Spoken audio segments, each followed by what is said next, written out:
USA Warrior Stories is a not-for-profit organization designed to record, archive, and share videos of veteran stories, to help veterans make a connection with one another and to help us all better understand their sacrifices for our freedoms.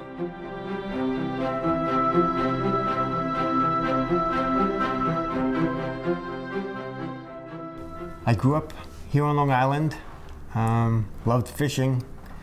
I actually tried to join the Marine Corps. The Marine Corps couldn't fulfill their end of the obligation, so the gentleman says to me that I seemed confused, and he says, here's my phone, here's my desk, make a phone call, I'll be back in 5 minutes. So I called the Coast Guard recruiter from his phone, and he told me, I'm not going to promise you anything. He says, but you want to come here and have a conversation, we can do that. And I signed up that day. At a boot camp, I went to Baltimore, Maryland, to the shipbuilding yard, and they assigned me to a security detail, and I thought to myself, this is not why I joined the Coast Guard. So I heard about a program where you can do what they call a mutual swap at no expense to the government, find somebody else in another billet that doesn't want to be there as well, and you and he swap. So when the Coast Guard Cutter Dallas out of Governor's Island, New York, pulled into New York, that gentleman came off and I took his spot on the Dallas and he went down to Baltimore. And then I spent the following, it was close to 3 years. It was about 2 or 3 months shy of 3 years on the Dallas, which was my best experience in the Coast Guard. Our captain loved being at sea. We were rarely home. And if we were home, it was for 5-6 weeks and we were back out again. And we did many fisheries patrols, mostly law enforcement patrols, search and rescue. We were the on-scene commander for the Space Shuttle Challenger recovery mission. In fact, we were on our way to 4 days of liberty in Fort Lauderdale for spring break. We were an hour and a half outside of Fort Lauderdale when the Challenger blew up. And we turned around and we were out there picking up pieces and remnants of stuff I don't really want to talk about for the next 4 weeks.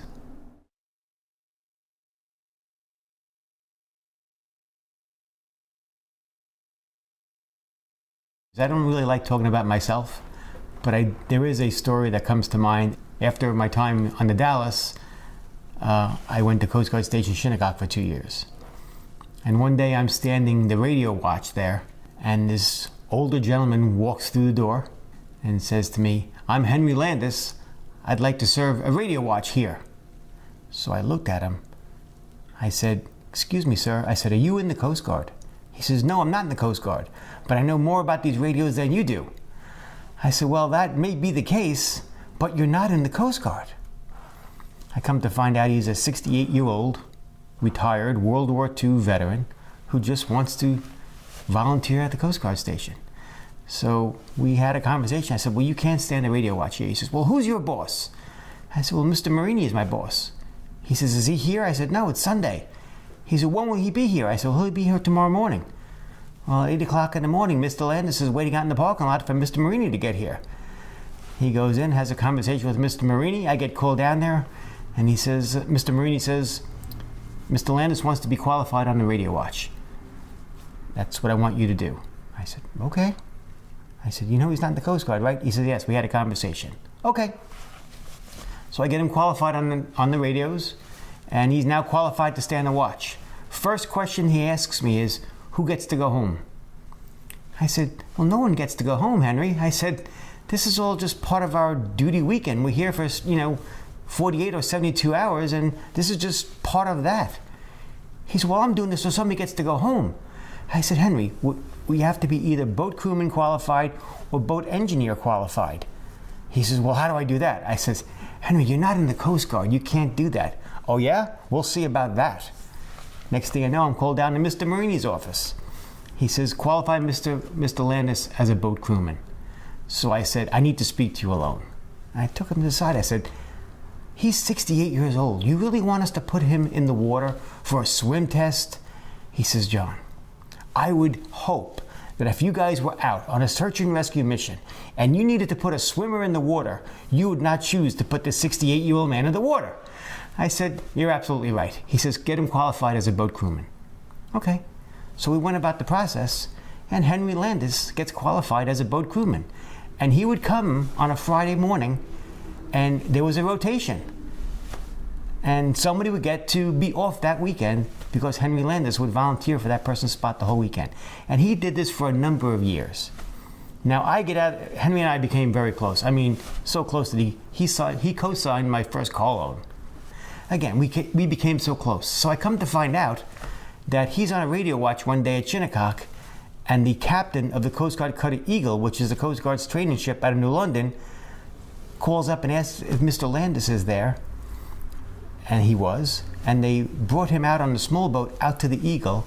He has lunch with the captain, and he became the radio operating training officer for the Coast Guard Academy on the summer cadet cruises. This man did more in his life after he retired than most people do in their lifetime. And I just love telling his story.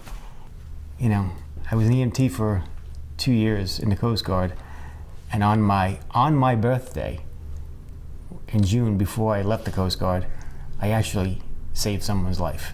It was June 14th of 1989. I was standing a radio watch at Shinnecock, and the call came in that someone was unconscious off of Neptune's Beach Club in Hampton Bays there. So I hit the SAR alarm.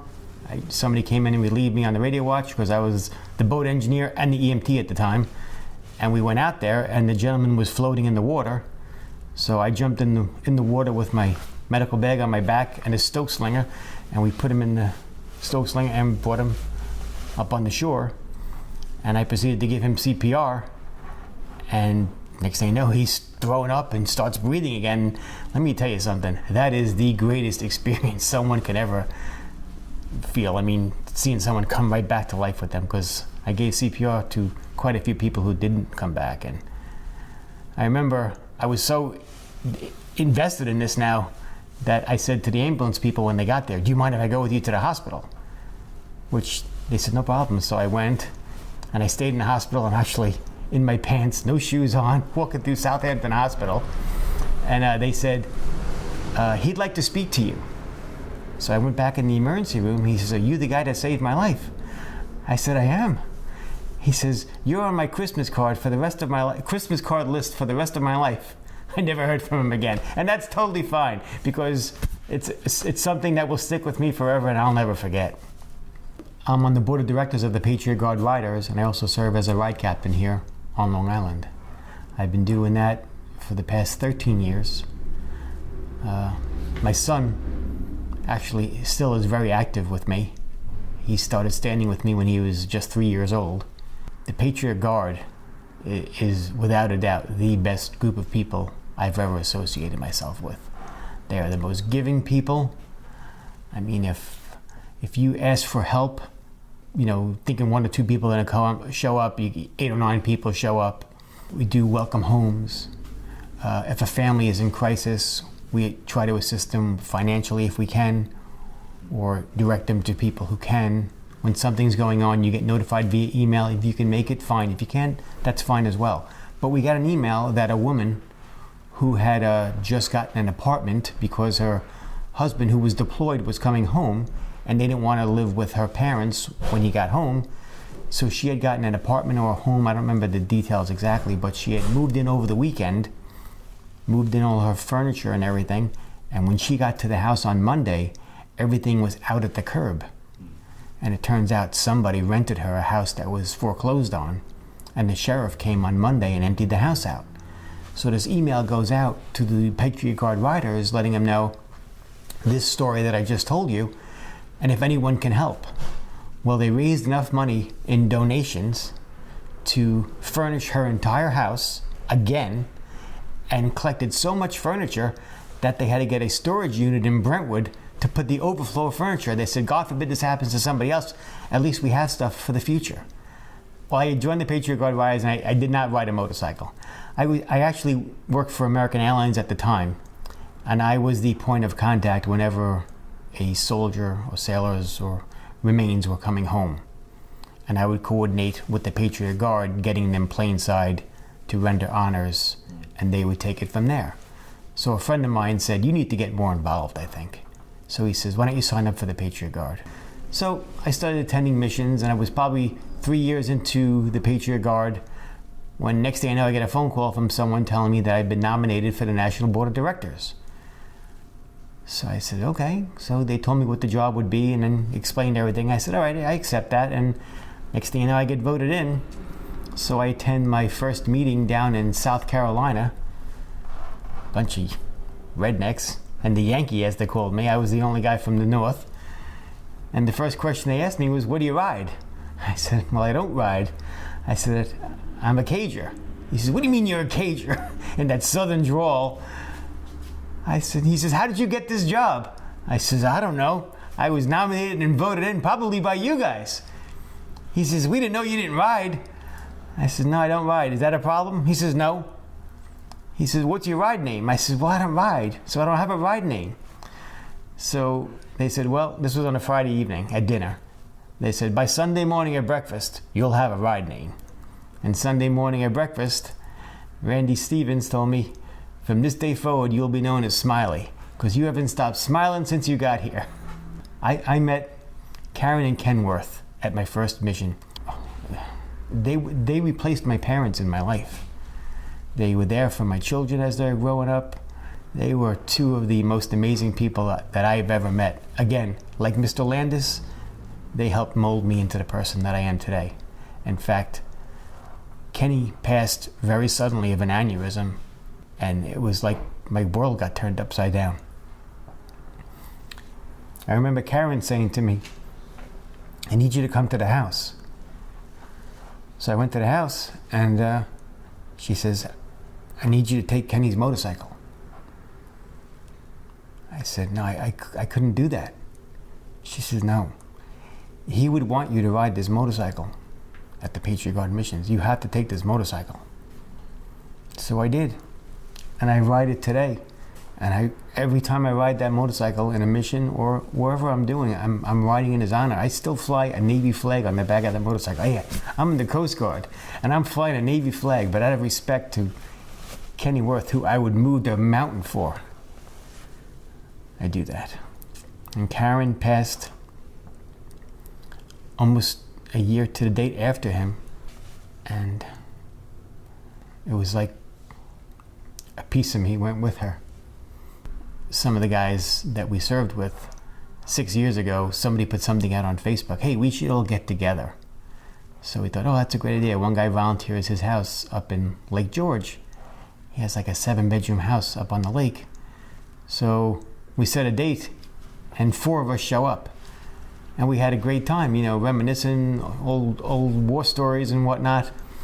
And then we put the stuff all over Facebook, and guys were like, you guys were serious? We're like, yeah, we're serious. So we've been doing this the second weekend of May every year now for the past 7 years. And at one point we had 16 or 17 guys show up, but the average is 11 or 12.